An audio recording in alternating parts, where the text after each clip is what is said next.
નમસ્કાર વિદ્યાર્થી મિત્રો, ધોરણ 12 કોમર્સ, વિષય વાણિજ્ય વ્યવસ્થા અને સંચાલન BA. આપણે રિવિઝનના વિડીયો લેક્ચર હવે બનાવવામાં આવે છે. બરાબર, આપણે રિવિઝન ગાલા અસાઇનમેન્ટમાંથી આપણે રિવિઝન કરાવવાનું છે. બરાબર, અને અત્યારે આપણે એમાં આપણને 6 પ્રશ્નપત્રો આપેલા છે ગાલા અસાઇનમેન્ટમાંથી. તો વારાફરતી બધા પ્રશ્નપત્રનું રિવિઝન કરાવવામાં આવશે. તો અત્યારે આપણે પ્રશ્નપત્ર 1ની શરૂઆત કરવાની છે. બરાબર, પ્રશ્નપત્ર 1 ગાલા અસાઇનમેન્ટનું વિષય BAનું પ્રશ્નપત્ર 1. તો ચાલો, એમાં સૌથી પહેલા વિભાગ A. બરાબર, એમાં આપણને ખબર છે કે ભાઈ 15 માર્ક્સના 15 વિકલ્પો પૂછવામાં આવે છે. તો પહેલો પ્રશ્ન છે, અન્ય વ્યક્તિઓ પાસેથી કામ લેવાની કળાને શું કહે છે? તો અન્ય વ્યક્તિઓ પાસેથી કામ લેવાની કળા એટલે સંચાલન. બરાબર, પહેલા ચેપ્ટરનો પ્રશ્ન છે. સંચાલનની સપાટીઓ કેટલી છે? 3. પહેલા ચેપ્ટરનો પ્રશ્ન છે. વૈજ્ઞાનિક સંચાલનના પ્રણેતા કોણ છે? વૈજ્ઞાનિક સંચાલનના પ્રણેતા ફ્રેડરિક ટેલર. બીજું ચેપ્ટર. આયોજનને કોની સાથે સંબંધ છે? ભવિષ્ય સાથે. ત્રીજું ચેપ્ટર. એકમનું જીવન ધ્યેય નક્કી કરતી યોજના કઈ છે? વ્યૂહાત્મક યોજના. ત્રીજું ચેપ્ટર. કયા વ્યવસ્થા તંત્રને લશ્કરી વ્યવસ્થા તંત્ર કહે છે? રૈખિક વ્યવસ્થા તંત્ર. ચોથું ચેપ્ટર. જે એકમોમાં સમગ્ર સત્તા ઉચ્ચ સંચાલકો, બધી સત્તા ક્યાં હોય? ઉચ્ચ સંચાલકો પાસે જ કેન્દ્રિત હોય, એને કયા નામે ઓળખવામાં આવે છે? તો એને કેન્દ્રીકરણ કહેવાય. બરાબર, આ પણ ચોથા ચેપ્ટરનો પ્રશ્ન છે. કર્મચારીઓએ ધંધાકીય એકમની શું છે? અમૂલ્ય મિલકત છે. પાંચમું ચેપ્ટર. ઉમેદવારનો સ્વભાવ અને આત્મવિશ્વાસ જાણવા માટે કઈ કસોટી લેવાય? મનોવૈજ્ઞાનિક કસોટી. પાંચમું ચેપ્ટર. દોરવણીની જરૂર કઈ સપાટીએ પડે? દરેક સપાટીએ. છઠ્ઠું ચેપ્ટર. સંચાલનનું અંતિમ કાર્ય કયું છે? અંકુશ. સાતમું ચેપ્ટર.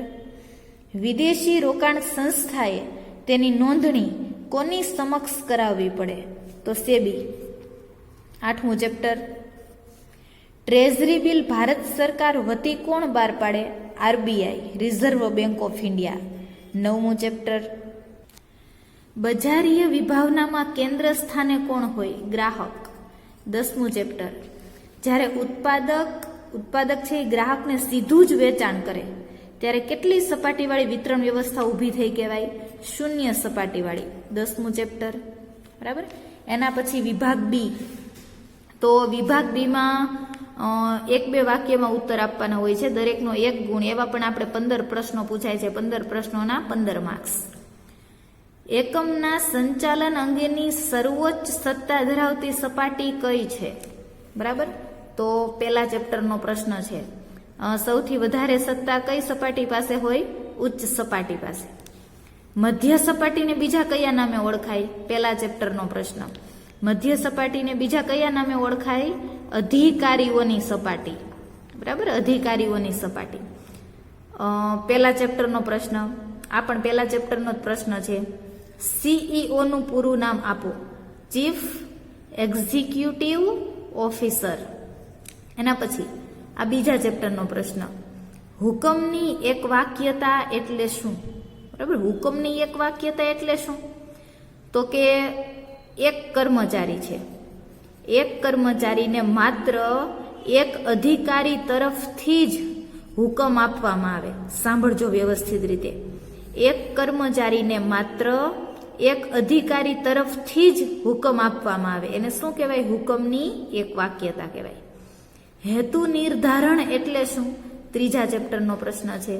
હેતુ નિર્ધારણ, બરાબર, એટલે કે ધ્યેય નક્કી કરવો, એકમનો યોગ્ય ધ્યેય નક્કી કરવો, એને શું કહેવાય? હેતુ નિર્ધારણ કહેવાય. એના પછી ચોથા ચેપ્ટરનો પ્રશ્ન. સત્તા સોંપણી કોને કહેવાય? તો શું લખવાનું? કે કોઈ કાર્ય, બરાબર, કોઈ કાર્યની કોઈ વ્યક્તિને શું કરવી? સોંપણી કરવી. કોઈ વ્યક્તિને પેલા કાર્ય સોંપવાનું અને એ કાર્ય અંગેની એ વ્યક્તિને શું સોંપવી? સત્તા આપવી, એને સત્તા સોંપણી કહેવાય. સાંભળજો, સત્તા સોંપણી એટલે શું? કોઈ વ્યક્તિને કોઈ કાર્યની સોંપણી કરવી અને તે કાર્ય અંગેની એને સત્તા આપવી, એને શું કહેવાય? સત્તા સોંપણી. એના પછી પાછો ચોથા ચેપ્ટરનો પ્રશ્ન છે, અવૈધિક વ્યવસ્થા તંત્ર એટલે શું? તો આ અવૈધિક વ્યવસ્થા તંત્રની વ્યાખ્યા છે ચોથા ચેપ્ટરમાં. બરાબર, કે કોઈ પણ સભાનતાપૂર્વકના હેતુ વગર, મતલબ કે કાંઈ ધ્યેય સિદ્ધ કરવા માટે નહીં, બરાબર, કોઈ પણ સભાનતાપૂર્વકના હેતુ સિવાય સામૂહિક પરિણામોમાં ફાળો આપવા માટે આપોઆપ રચાયેલું આંતરિક સંબંધોનું માળખું. મતલબ કે આપણે કંપનીમાં કે ગમે ત્યાં કામ કરતા હોય, બરાબર, તો અમુક કર્મચારીઓ વચ્ચે મિત્રતાનું ગ્રુપ થઈ જાય, અમુક 3 કર્મચારીનું ગ્રુપ બને, 4નું ગ્રુપ બને, એ અવૈધિક વ્યવસ્થા તંત્ર છે. એની વ્યાખ્યા કેમ બનાવવી? તો કે કોઈ પણ સભાનતાપૂર્વકના હેતુ સિવાય સામૂહિક પરિણામોમાં ફાળો આપવા માટે આપોઆપ રચાયેલું આંતરિક સંબંધોનું માળખું એટલે અવૈધિક વ્યવસ્થા તંત્ર. એના પછી પાછું પાંચમા ચેપ્ટરનો પ્રશ્ન છે, કર્મચારી વિનાના વ્યવસ્થા તંત્રને કોની સાથે સરખાવવામાં આવે છે? તો આત્મા વગરના હાડપિંજર સાથે. બરાબર, કર્મચારી વગરનું વ્યવસ્થા તંત્ર કોની સાથે સરખાવવામાં આવે છે? આત્મા વગરના હાડપિંજર સાથે. કર્મચારીની પસંદગી માટે લેવાતી કસોટીના નામ જણાવો. પાછા 5મા ચેપ્ટરનો પ્રશ્ન છે, કર્મચારીની પસંદગી માટે 4 કસોટી લેવાય: બુદ્ધિ કસોટી, અભિરુચિ કસોટી, ધંધાકીય કસોટી અને મનોવૈજ્ઞાનિક કસોટી. એના પછી 6થા ચેપ્ટરનો પ્રશ્ન છે, નિરીક્ષણના કાર્યને કોની સાથે સરખાવવામાં આવ્યું છે? તો નિરીક્ષણના કાર્યને મિત્ર, દાર્શનિક, માર્ગદર્શક અને શિક્ષકના કાર્ય સાથે સરખાવવામાં આવ્યું છે. બરાબર, આટલું લખવાનું. નિરીક્ષણના કાર્યને કોની સાથે સરખાવવામાં આવ્યું છે? મિત્ર, દાર્શનિક, માર્ગદર્શક અને શિક્ષક. એના પછી 7મા ચેપ્ટરનો પ્રશ્ન છે, વિચલન એટલે શું? તો સાંભળો, વિચલન કોને કહેવાય? તો કે ધારો કે આપણે ધંધામાં એવો નિયમ બનાવ્યો હોય કે દરેક કર્મચારીએ દરરોજ 200 ચોકલેટનું ઉત્પાદન કરવું, અને કોઈ કર્મચારી ધારો કે 197 ચોકલેટનું ઉત્પાદન કરે, કોઈ કર્મચારી ધારો કે 190 ચોકલેટનું ઉત્પાદન કરે, તો આ આપણે છે ને સ્થાપેલું ધોરણ છે. આ શું છે? સ્થાપિત ધોરણ છે. આપણે નિયમ બનાવ્યો છે, એ સ્થાપેલું ધોરણ છે. અને આ જે છે, એક કર્મચારી આટલું ઉત્પાદન કર્યું, આ હકીકતની કામગીરી છે. આ શું છે? હકીકતની કામગીરી છે. બરાબર, આ બે વચ્ચે ડિફરન્સ આવ્યો. સ્થાપેલું ધોરણ અને હકીકતની કામગીરી વચ્ચે ડિફરન્સ આવ્યો કે નહીં? તફાવત. તો આ જે તફાવત આવ્યો ને, એને શું કહેવાય? વિચલન કહેવાય. તો તમે વ્યાખ્યા કેવી રીતે લખશો? તમને પૂછાય વિચલન એટલે શું? તો સ્થાપિત ધોરણો અને હકીકતની કામગીરી બંનેની સરખામણી કરતા જે તફાવત જોવા મળે એને શું કહેવાય? વિચલન કહેવાય. એના પછી નાણાકીય સંચાલનનો કયો હેતુ સ્વીકાર્ય છે? 8મા ચેપ્ટરનો પ્રશ્ન. નાણાકીય સંચાલનનો કયો હેતુ સ્વીકાર્ય છે? તો સંપત્તિનું મહત્તમીકરણ. કયો હેતુ સ્વીકાર્ય છે? સંપત્તિનું મહત્તમીકરણનો હેતુ. બરાબર. પાછો 8મા ચેપ્ટરનો પ્રશ્ન છે, મૂડી માળખું શેનું બનેલું છે? તો એમાં લખવાનું માલિકીની મૂડી, બરાબર, અને દેવું. મૂડી માળખું શેનું બનેલું છે? માલિકીની મૂડી અને દેવાનું બનેલું છે. બરાબર. એના પછી 10મું ચેપ્ટર, બજાર પ્રક્રિયા કોને કહેવાય? તો સાંભળો, બજાર પ્રક્રિયા કોને કહેવાય? તો કે આપણી પાસે જે વસ્તુ કે સેવા છે, બરાબર, માલ કે સેવા, એ માલ કે સેવાને ઉત્પાદકો તરફથી ગ્રાહકો તરફ વાળવાની પ્રક્રિયા, એને બજાર પ્રક્રિયા કહેવાય. બજાર પ્રક્રિયા એટલે શું? માલ કે સેવાને ઉત્પાદકો તરફથી ગ્રાહકો તરફ વાળવાની પ્રક્રિયા, એને બજાર પ્રક્રિયા કહેવાય. અભિવૃદ્ધિ મિશ્ર એટલે શું? 10મું ચેપ્ટર. તો કે વેચાણ વધારવાના પ્રયત્નો, વેચાણમાં વધારો કરવાના પ્રયત્નો, એને શું કહેવાય? અભિવૃદ્ધિ કહેવાય. ઓકે, તો આપણે વિભાગ એ અને બી કમ્પ્લીટ કર્યા. એના પછી આપણે ભણવાનું છે વિભાગ સી. તો સાંભળો, 2 માર્ક્સના પ્રશ્નો આવશે. સંચાલનથી સમાજને કયા કયા લાભ થાય છે? તો એમાં તમારે મુદ્દા પાડી પાડીને લખવાનું કે સારું સંચાલન કરીએ તો સમાજના લોકોને કયા કયા લાભ થાય? તો કે રોજગારી મળે, બરાબર, ગુણવત્તાયુક્ત વસ્તુ અને સેવાઓ મળે. એના પછી ડિવિડન્ડ અને વ્યાજની આવક મળે. અને એના પછીનો ચોથો મુદ્દો એવો લખવાનો કે સારું સંચાલન કરીએ, બરાબર, તો એકમને નફો થાય, કંપનીને નફો થાય, અને નફાની અમુક રકમ ઈ કોના માટે વાપરે? સમાજ માટે વાપરે. તો સમાજની સુખાકારી, સુખ સગવડમાં શું થાય? વધારો થાય. સમાજની સુખાકારીમાં વધારો થાય. જો સંચાલનથી સમાજને કયા કયા લાભ થાય? રોજગારી મળે, ગુણવત્તાયુક્ત વસ્તુ અને સેવાઓ મળે, સમાજના લોકોને ડિવિડન્ડ અને વ્યાજની આવક મળે, અને સમાજની સુખાકારીમાં વધારો થાય. એના પછી આ પહેલા ચેપ્ટરનો પ્રશ્ન હતો. આ રીતે પહેલા ચેપ્ટરનો પ્રશ્ન છે સંકલનનો અર્થ આપો. સંકલનની વ્યાખ્યા. તો આ સંકલનની વ્યાખ્યા છે કે ધંધાકીય એકમના જુદા જુદા વિભાગો. આપણને ખબર છે આપણા ધંધામાં ખરીદ વિભાગ, વેચાણ વિભાગ, હિસાબ વિભાગ, ઘણા બધા વિભાગો છે. ધંધાકીય એકમના જુદા જુદા વિભાગોમાં કર્મચારીઓ દ્વારા જુદા જુદા, આ બધા વિભાગમાં જુદા જુદા કામ થતા હોય. આમાં હિસાબનું કામ થાય, આમાં વેચાણનું કામ થાય. સાંભળો શું કીધું? ધંધાકીય એકમના જુદા જુદા વિભાગોમાં કર્મચારીઓ દ્વારા જુદા જુદા શું થતા હોય છે? કાર્યો. બરાબર, આ કાર્યો વચ્ચે એક સૂત્રતા કે સુમેળ સાધવાનું કાર્ય, એને શું કહેવાય? સંકલન કહેવાય. એના પછી પાછો પહેલા ચેપ્ટરનો પ્રશ્ન છે બજાર સંચાલનના મુખ્ય તત્વો કયા છે? તો બજાર સંચાલનના મુખ્ય તત્વો 4 છે.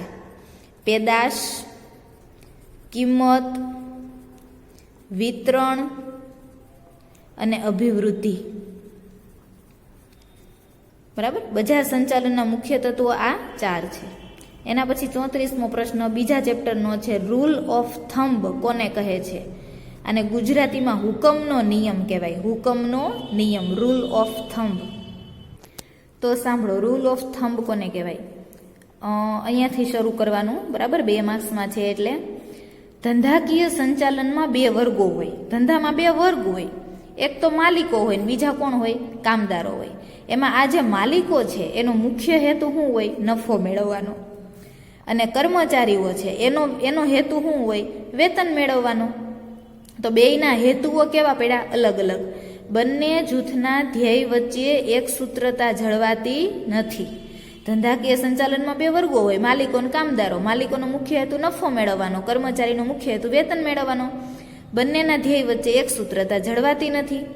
અને પ્લસ આ જૂની પદ્ધતિ હતી, સંચાલન કરવાની આ જૂની પદ્ધતિ હતી. તો ફ્રેડરિક ટેલરે આ રૂઢિગત પદ્ધતિનો વિરોધ કર્યો. બરાબર, અને ત્યારે એ જૂની પદ્ધતિમાં શું હતું ખબર? રૂઢિગત પદ્ધતિમાં તો કે જે મજૂરો હતા ને, કામદારો, એ હુકમ અનુસાર કાર્ય કરવા માટે ટેવાયેલા હતા. કામદારો હતા ને એને ટેવ પડી ગઈ હતી કે માલિકો હુકમ કરે ને એટલું કામ કરવાનું, જાતે કાંઈ વિચારવાનું નહીં, બોલવાનું નહીં, કાંઈ નહીં. માલિકો કે એટલું બધું કામ કર્યા કરવાનું. રૂઢિગત પદ્ધતિમાં મજૂરો હુકમ અનુસાર કામ કરવા માટે ટેવાયેલા હતા. એને હુકમનો નિયમ કહેવાય. આગળ હજી લખવાનું ચાલુ રાખજો. ત્યારે મજૂરોનો કોઈ સ્વતંત્ર અવાજ નહોતો. મજૂરો કાંઈ બોલી જ નહોતા શકતા. એટલે માલિકોની જો હુકમી અને વર્ચસ્વ ખૂબ જ વધી ગયા હતા. માલિકો મન થાય એવા હુકમ કરે. બરાબર, અને બસ આટલું લખવાનું. આ હુકમનો નિયમ તમારો. બરાબર, કે મજૂરો કામ કરવા, હુકમ પ્રમાણે કામ કરવા ટેવાયેલા હતા. એનો કોઈ સ્વતંત્ર અવાજ નહોતો. માલિકોની જો હુકમી વર્ચસ્વ વધી ગયા હતા. એને હુકમનો નિયમ કહેવાય, રૂલ ઓફ થંબ. એના પછી ત્રીજા ચેપ્ટરનો પ્રશ્ન છે સર્વોચ્ચ અંદાજપત્ર એટલે શું? તો સાંભળો, સર્વોચ્ચ અંદાજપત્ર કોને કહેવાય? તો એકમમાં વિભાગીય અધિકારીઓ હોય ને, એકમના વિભાગીય અધિકારીઓ અલગ અલગ જાતના અંદાજપત્ર બનાવે. રોકડ અંદાજપત્ર, ખરીદ અંદાજપત્ર, વેચાણ અંદાજપત્ર, ઉત્પાદન અંદાજપત્ર, બરાબર. શું લખવાનું? એકમના વિભાગીય અધિકારીઓ અલગ અલગ પ્રકારના અંદાજપત્રો બનાવે. ત્યારબાદ એકમના સંચાલકો જે છે ને, એકમના સંચાલકો આ બધા અંદાજપત્રોનું સંકલન કરે, બધા અંદાજપત્રો ભેગા કરે અને એકમનું એક મુખ્ય અંદાજપત્ર બનાવે. એને શું કહેવાય? સર્વોચ્ચ અંદાજપત્ર કહેવાય. સાંભળો, તમને 2 માર્ક્સમાં પૂછાણું છે, સર્વોચ્ચ અંદાજપત્ર એટલે શું? તો એકમના વિભાગીય અધિકારીઓ અલગ અલગ અંદાજપત્રો બનાવે, જેવા કે રોકડ અંદાજપત્ર, ખરીદ અંદાજપત્ર, વેચાણ અંદાજપત્ર, અને એકમના સંચાલકો આ બધા જ અંદાજપત્રોનું સંકલન કરીને એકમનું મુખ્ય અંદાજપત્ર બનાવે. એને શું કહેવાય? સર્વોચ્ચ અંદાજપત્ર કહેવાય. ઓકે. એના પછી પાછો 3જા ચેપ્ટરનો પ્રશ્ન છે, આયોજનના ઘટકો જણાવો. ખાલી જણાવવાના કીધા છે. તો આયોજનના આ 7 ઘટકો છે: હેતુઓ, વ્યૂહરચના, નીતિ, પદ્ધતિ, નિયમો, અંદાજપત્ર અને કાર્યક્રમ. એના પછી 4થા ચેપ્ટરનો પ્રશ્ન છે, વિકેન્દ્રીકરણ ક્યારે શક્ય બને છે? તો એમાં લખવાનું, જ્યારે એકમનું કદ મોટું હોય, જ્યારે એકમમાં રહસ્યો જાળવવા જરૂરી ન હોય. બરાબર. જ્યારે એકમનું કદ મોટું હોય, જ્યારે એકમમાં રહસ્યો જાળવવા જરૂરી ન હોય, જ્યારે એકમમાં સમાન નીતિ નિયમોનું પાલન કરવું જરૂરી ન હોય. સાંભળજો વ્યવસ્થિત. જ્યારે એકમમાં સમાન નીતિ નિયમોનું પાલન કરવું જરૂરી ન હોય ત્યારે વિકેન્દ્રીકરણ શક્ય બને છે. 3 મુદ્દા લખવાના.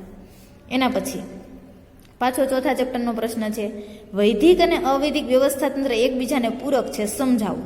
તો એમાં એવું લખવાનું કે અવૈધિક વ્યવસ્થા તંત્ર જે છે, બરાબર, અવૈધિક વ્યવસ્થા તંત્ર એટલે મેં તમને હમણાં જ વાત કરી કે આપણી કંપનીમાં જે કર્મચારીઓના ગ્રુપ બને છે ને, એને અવૈધિક વ્યવસ્થા તંત્ર કહેવાય. તો અવૈધિક વ્યવસ્થા તંત્રનો ઉદ્ભવ, અવૈધિક વ્યવસ્થા તંત્રનો ઉદ્ભવ વૈધિક વ્યવસ્થા તંત્રની અંદર જ થાય છે.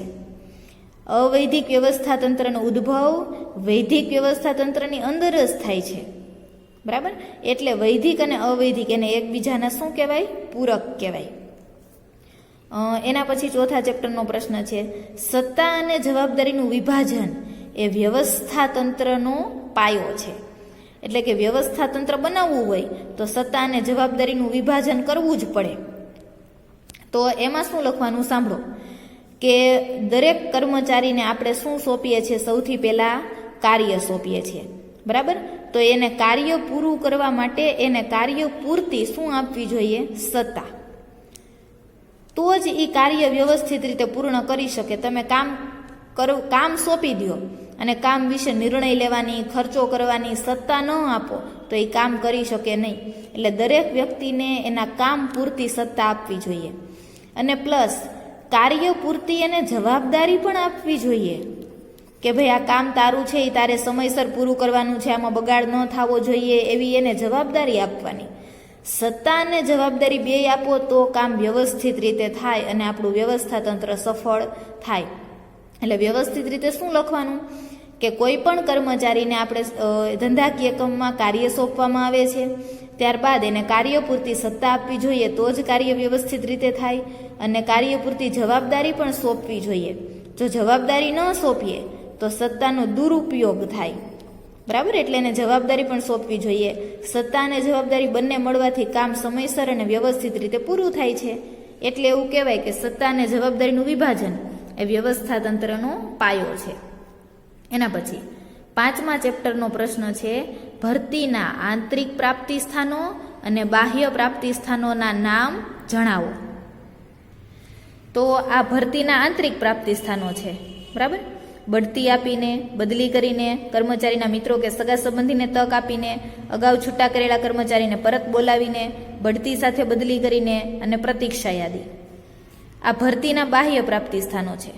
જાહેરાત દ્વારા, રોજગાર વિનિમય કચેરીઓ, શૈક્ષણિક સંસ્થાઓ દ્વારા, મજૂર સંઘો દ્વારા, ઠેકેદારો દ્વારા, દ્વાર પર ભરતી અને આધુનિક પદ્ધતિ. ભરતીના બાહ્ય પ્રાપ્તિ સ્થાનો છે ને, એની એક ચાવી છે આ રોજ, ગેટે, ઠેકે. બરાબર. તો આ એટલે આધુનિક પદ્ધતિ, રોજ આ જામ રોજ ગેટે ઠેકે, આ એટલે આધુનિક પદ્ધતિ, જા એટલે જાહેરાત દ્વારા, મ એટલે મજૂર સંઘો દ્વારા, રોજ એટલે રોજગાર વિનિમય કચેરીઓ, ગે એટલે આ ગેટ લીધેલું છે મેં, ગેટ પર ભરતી, ટે એટલે ટેકનિકલ અને શૈક્ષણિક સંસ્થાઓ દ્વારા, ઠેકે એટલે ઠેકેદારો દ્વારા. તો આ ભરતીના આંતરિક અને બાહ્ય પ્રાપ્તિ સ્થાનો. એના પછીનો નેક્સ્ટ ક્વેશ્ચન છે 5મા ચેપ્ટરનો છે, તાલીમનો અર્થ આપો. તાલીમનો અર્થ આપો. તો તાલીમની આપણે આ વ્યાખ્યા મોઢે કરીશું, એ ખૂબ જ સારી છે. તાલીમ એટલે શું? આપણા શબ્દોમાં તાલીમ એટલે શું? તો કર્મચારીને કામ શીખવાડી એને ટ્રેનિંગ કહેવાય, તાલીમ કહેવાય. સીધી વાત છે, તમે સમજી શકો કે તાલીમ આપવી એટલે શું? તો કે કામ શીખવાડવું. એને વ્યવસ્થિત ભાષામાં લખવું પડે આપણે. તો તાલીમ એટલે શું? તો કર્મચારીઓને જ્ઞાન આપવાનું છે. કયું જ્ઞાન? તો કે એના કાર્યના સંદર્ભમાં. એ વેચાણનો કર્મચારી હોય તો એને વેચાણનું જ્ઞાન આપવાનું, ખરીદીનો કર્મચારી હોય તો એને ખરીદીનું જ્ઞાન આપવાનું. તાલીમ એટલે શું? કર્મચારીઓને તેમના કાર્યના સંદર્ભમાં આપવામાં આવતું સૈદ્ધાંતિક અને પ્રાયોગિક જ્ઞાન. સૈદ્ધાંતિક જ્ઞાન એટલે થિયરિકલ નોલેજ, થિયરી સમજાવવાની. પ્રાયોગિક જ્ઞાન એટલે પ્રેક્ટિકલ નોલેજ. આ વ્યાખ્યા લખવાની. તાલીમ એટલે કર્મચારીઓને તેના કાર્યના સંદર્ભમાં આપવામાં આવતું સૈદ્ધાંતિક અને પ્રાયોગિક જ્ઞાન. એના પછી 7મા ચેપ્ટરનો પ્રશ્ન છે, અંકુશ એ સતત ચાલતી પ્રક્રિયા છે. અંકુશ એ સતત ચાલતી પ્રક્રિયા છે. તો અંકુશના લક્ષણોમાં એક મુદ્દો છે સતત પ્રક્રિયા. એ મુદ્દો આપણે સમજાવવાનો છે કે અંકુશ એ સતત ચાલતી પ્રક્રિયા છે. કારણ કે એકમની પ્રવૃત્તિઓ છે, ખરીદી વેચાણ, એના પર આપણે અંકુશ રાખ્યો તો એ પ્રવૃત્તિઓ સરખી રીતે થઈ. બરાબર? તો આપણે એવું માની ન લેવાય કે હવે કાયમમાં પ્રવૃત્તિઓ સરખી રીતે જ થશે, એવું માની લેવાય નહીં. એકમની પ્રવૃત્તિ પર એકવાર અંકુશ રાખ્યો એટલે બધી પ્રવૃત્તિઓ સરખી રીતે થઈ. તો કાયમ માટે આ બધી જ પ્રવૃત્તિઓ વ્યવસ્થિત થશે એ માનવું ભૂલ ભરેલું છે. હકીકતમાં દરેક કર્મચારીની પ્રવૃત્તિ પર સતત દેખરેખ રાખવી પડે. બરાબર? એમાં કંઈ ભૂલ થાય, વિચલનો થાય તો એ વિચલનોને દૂર કરવા પડે. કાયમ આપણે ગુણવત્તા જાળવણી અંકુશ, બરાબર, ગુણવત્તા, વસ્તુની ગુણવત્તા પર અંકુશ રાખવો પડે, ખર્ચ પર અંકુશ રાખવો પડે. ટૂંકમાં કાયમ અંકુશ રાખવો પડે. ક્યાંથી ક્યાં સુધી? ધંધાની શરૂઆતથી લઈને અંત સુધી. બરાબર? જ્યાં સુધી કંપની શરૂ રહેશે ને ત્યાં સુધી અંકુશ રાખવો પડે. 2 દિવસ અંકુશ રાખીએ ને કામ સરખા થાય તો આપણે એવું માની ન લેવાય કે કાયમ કામ સરખા જ થશે. આ માનવું ભૂલ ભરેલું છે. એટલે અંકુશ તો કાયમ રાખવો જ પડે. અંકુશ એ સતત ચાલતી પ્રક્રિયા છે. એના પછી 9મા ચેપ્ટરનો પ્રશ્ન છે, તો તમારે લખવાનું કે કોલ મની અને નોટિસ મની વચ્ચેનો મુખ્ય તફાવત છે સમયગાળો. મુખ્ય તફાવત શું છે? સમયગાળો. કારણ કે કોલ મની છે ને એના નાણાં 1 દિવસમાં પરત કરવાના હોય. કોલ મનીની મુદત કેટલી હોય? 1 દિવસ. અને નોટિસ મનીની મુદત હોય 2 થી 14 દિવસ. આમાં તમે નાણાં મેળવો ને તો એને પરત ક્યારે કરવાના હોય? 2 થી 14 દિવસમાં. અને કોલ મનીના નાણાં 1 દિવસમાં પરત કરવાનો હોય. એટલે મુખ્ય તફાવત કયો થયો? સમયગાળો, મુદ્દત. એના પછીનો 44મો પ્રશ્ન છે, નાણાં બજારના સાધનો કયા કયા છે? તો આ નાણાં બજારના સાધનો છે. બરાબર? 9મા ચેપ્ટરનો પ્રશ્ન છે. Treasury bill, commercial bill, commercial paper, થાપણનું પ્રમાણપત્ર, કોલ મની અને નોટિસ મની. તો નાણાં બજારના સાધનો. બરાબર? 9મા ચેપ્ટરનો પ્રશ્ન હતો. એના પછી 10મા ચેપ્ટરનો પ્રશ્ન છે, લેબલિંગના ઉપયોગો જણાવો. લેબલિંગના ઉપયોગો જણાવો. તો આ લેબલિંગના કાર્યો, બરાબર, અથવા તો એને આપણે ઉપયોગો પણ કહી શકીએ. તો વસ્તુની ઉપર આપણે ગમે એ વસ્તુ લઈએ, બરાબર, શેમ્પૂ લઈએ કે કાંઈ પણ મસાલા લઈએ કે કાંઈ પણ લઈએ, તો એની ઉપર જે બધું લખેલું હોય છે, ઘણું બધું, એનું વજન ને કિંમત ને એ બધું લેબલિંગ કહેવાય. તો તમને સવાલ શું પૂછાણો છે? લેબલિંગના કાર્યો કે ઉપયોગો જણાવો. તો લેબલિંગ છે એ પેદાશને ઓળખવામાં મદદ કરે છે. પેદાશને ગુણવત્તા અને પ્રકાર વિશે માહિતી પૂરી પાડે છે. ગ્રાહકને પેદાશ વિશે મહત્વની માહિતી પૂરી પાડે છે, બરાબર. કઈ કઈ મહત્વની માહિતી પૂરી પાડે છે? તો પેદાશનું વજન, કિંમત, ઉત્પાદનની તારીખ, કઈ તારીખે વસ્તુ બની છે, બરાબર, વપરાશ કરવાની અંતિમ તારીખ, આ બધી મહત્વની માહિતી પૂરી પાડે છે. વપરાશકારને પેદાશ કેવી રીતે ઉપયોગમાં લેવી એની રીતે સમજાવે છે. ઘણીવાર આપણે જોઈએ તો શેમ્પૂ છે ને એ બધું, બરાબર, એમાં કઈ રીતે વસ્તુનો ઉપયોગ કરવો ને એ લખેલું હોય. એમાં પેદાશનું આકર્ષણ ઊભું કરે છે અને જાહેરાત અને વ્યક્તિગત સેવા માટે પણ મદદરૂપ થાય છે. આ લેબલિંગ છે ને, તમે વિચાર કરો, બધી વસ્તુ છે એની ઉપર કાંઈ છાપેલું ન હોત, એમને સિમ્પલ પેકિંગ હોય તો કાંઈ સારું ન લાગે. એટલે લેબલિંગ છે તો એ આકર્ષણ ઊભું કરે છે, એડવર્ટાઇઝ કરવામાં પણ ઉપયોગી થાય છે. અને આ લેબલિંગ છે ને સંસ્થાની કાયદાકીય અને નીતિ વિષયક જરૂરિયાતો સંતોષે છે. મતલબ લીગલ જરૂરિયાત છે આ, કે સરકારે કીધેલું છે કે ભાઈ ગ્રાહકો જે વસ્તુ ખરીદે છે, બરાબર, એના વિશેને બધી માહિતી હોવી જોઈએ. તો એટલે તો બધી કંપનીવાળાએ લેબલિંગમાં આ બધું છાપી નાખ્યું છે. એટલે લેબલિંગ છે ને એ કંપનીની કાયદાકીય અને નીતિ વિષયક જરૂરિયાતો સંતોષે છે. તો આ લેબલિંગના ઉપયોગો હતા. તો તમે લેબલિંગના ઉપયોગો ભણ્યા. એના પછી આ પણ 10મા ચેપ્ટરનો પ્રશ્ન છે, વેચાણકર્તા એટલે સેલ્સમેન. વેચાણકર્તાના કોઈ પણ 2 લક્ષણો જણાવો. તો આ સારા વેચાણકર્તાની લાક્ષણિકતાઓ છે, બરાબર. આપણને તો અહીંયા 7 આપેલી છે, તમને કોઈ પણ 2 જ માંગેલી છે, તો આમાંથી ગમે એ તમને આવડે 2 લખી નાખવાની.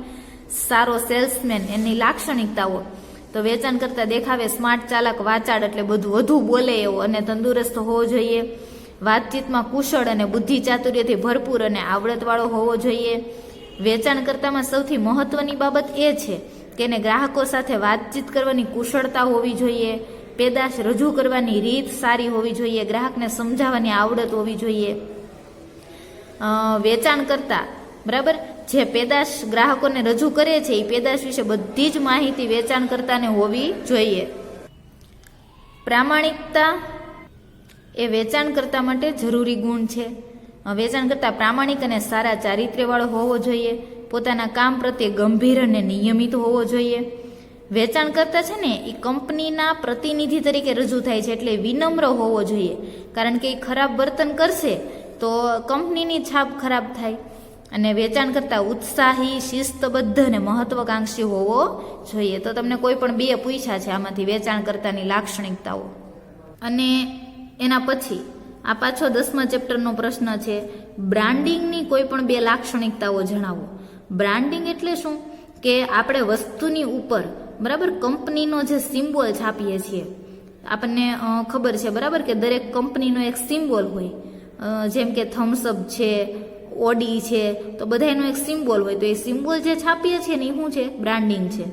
તો બ્રાન્ડિંગના કોઈ પણ 2 લક્ષણો તમને પૂછ્યા છે, 10મા ચેપ્ટરનો પ્રશ્ન છે. તો ચાલો સાંભળો. તમને તો 2 જ પૂછ્યા છે, આમાં 6-7 છે, આપણે ભણી લઈએ. બ્રાન્ડિંગ છે ને એ ગ્રાહકોને પેદાશમાં ગુણવત્તાના સાતત્યનો અનુભવ કરાવે છે. બ્રાન્ડિંગ એટલે એ સિમ્બોલવાળી વસ્તુ છે, બરાબર, એ બધી કંપનીની વસ્તુ કહેવાય. એટલે આપણને એમ થાય કે આ વસ્તુની ગુણવત્તા સારી હશે. ગ્રાહકોને ગુણવત્તાનો અનુભવ કરાવે છે. આ એક નિશાની છે, એમાં ઘણા બધા રંગો, ડિઝાઇન એ બધાનો ઉપયોગ થાય છે, બરાબર. થમ્સઅપ છે, ઓડી છે, મર્સિડીઝ છે, એના પછી જેગુઆર છે, એપલ છે. તો બધી જ કંપનીની નિશાની છે, એમાં ઘણા બધા રંગો અને ડિઝાઇનનો ઉપયોગ કરવામાં આવે છે. એના પછી આ એકમે જે સંજ્ઞા નક્કી કરી છે એ વસ્તુના પેકિંગ ઉપર છાપવામાં આવે છે, બરાબર. અને એકમની બ્રાન્ડ, આ જે એની નિશાની જે કોઈ પણ છે એ વસ્તુના ગુણધર્મો, ફાયદાઓ, ઉપયોગો એ બધું રજૂ કરે છે. આ નિશાની છે ને એ પેદાશની આગવી ઓળખ છે. નિશાની એ પેદાશની મૌખિક અને દ્રશ્ય ઓળખ છે. એને આપણે એ સિમ્બોલ જોઈએ એટલે વસ્તુને ઓળખી જાય કે આ કઈ કંપનીની વસ્તુ છે. કાર એમને એમ જોઈએ તો ખબર ન પડે કઈ કાર છે એમ. સિમ્બોલ જોઈએ એટલે ખબર પડી જાય કે આ કઈ કંપનીની કાર છે એમ. નિશાનીવાળો માલ છે ને ઊંચી કિંમતે વેચાય, કારણ કે બ્રાન્ડેડ વસ્તુ કહેવાય, ઊંચી કિંમતે વેચાય, બરાબર. સામાન્ય સ્પોર્ટ્સ શૂઝ હોય અને એડિડાસના શૂઝ હોય તો એ બેની કિંમતમાં ડિફરન્સ હોય. એટલે નિશાની કરેલી વસ્તુ છે એ બ્રાન્ડેડ વસ્તુ કહેવાય, ઊંચી કિંમતે વેચાય. અને નિશાની કરેલો માલ છે ને માર્કેટમાં ઝડપથી વેચાય. શું કામ? કારણ કે ગ્રાહકોને આ નિશાનીવાળો માલ છે ને એના પર ભરોસો હોય કે આ વસ્તુ સારી જ હોય એમ. તો આ બે બ્રાન્ડિંગના 8 લક્ષણો હતા, પણ તમને તો એમાંથી 2 જ પૂછેલા હતા. તો આપણે આ ગાલા અસાઇનમેન્ટ છે બરાબર, એના વિભાગ A, B અને C, આપણે વિભાગ C સુધી બધા પ્રશ્નો છે સોલ્વ કર્યા બરાબર. વિભાગ D અને વિભાગ E જે છે એ આપણે નેક્સ્ટ લેક્ચરમાં સોલ્વ કરીશું. ત્યાં સુધી આ બધાએ રીડિંગ કરવાનું છે વિભાગ A, B અને C સુધી.